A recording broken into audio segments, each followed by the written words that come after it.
CJ Morgan, and here's what's happening for Tuesday, May 11th. 49-year-old Ronald Serpas will be sworn in today as the new police superintendent of New Orleans. Serpas, who spent 21 years with the NOPD and retired as an assistant superintendent in 2001, led the Nashville Police Department for 6 years. Prior to that, he spent over 2 years as chief of the Washington State Police Force. BP is saying that it wants to have a new, much smaller oil containment device at the bottom of the Gulf of Mexico by the end of the week. BP Chief Operating Officer Doug Suttles says that it may be 2 weeks before the company can try what is being called a junk shot. The junk shot would pump golf balls and pieces of tire into the blowout preventer. If it plugs the well, crews will fill it with mud and then with cement. BP officials caution, however, that these techniques have never been attempted at this depth. Suttles says that the 100-ton, 4-story box that failed over the weekend is just sitting on the sea floor.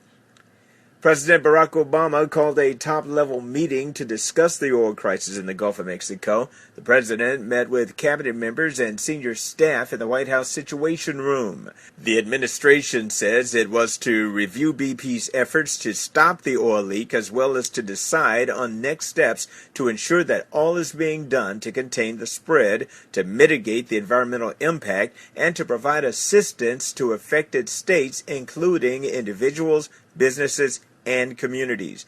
Meanwhile, Obama continues to stir the political pot in selecting Solicitor General Elena Kagan as a nominee for the U.S. Supreme Court. President Barack Obama is again showing Americans that he's an unconventional leader who makes unconventional decisions. The president nominated Kagan to the High Court, knowing that she had never been a judge, has little trial expertise, and will become an easy target for conservatives, sure to argue that her judicial record disqualifies her as a candidate to sit on the Supreme Court. And still, Obama is willing to press ahead.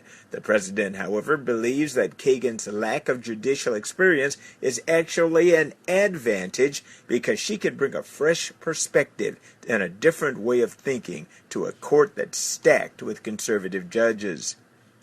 Also, the New Orleans business community is hoping to raise a pile of money for victims of the oil spill at a big benefit concert. They're calling it Gulf Aid, and the music cranks up this Sunday at the East Bank Mardi Gras Whirl with many local and national stars wanting to do something to help out. Rocker Lenny Kravitz is coming, along with Alan Toussaint, Dr. John Kermit Ruffins, along with many, many more.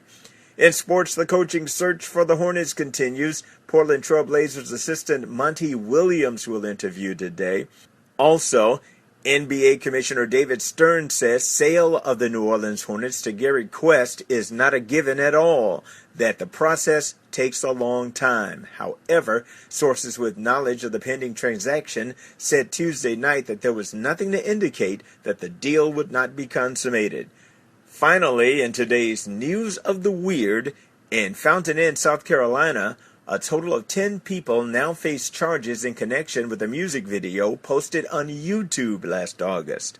Fountain Inn police say that the video showed individuals handling guns in a public park within the city limits.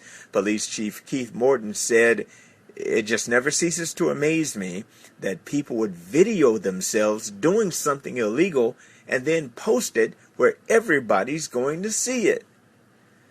Boy, I'm telling you, just when you think that people can't get any dumber, somebody goes and creates a whole new category for stupid.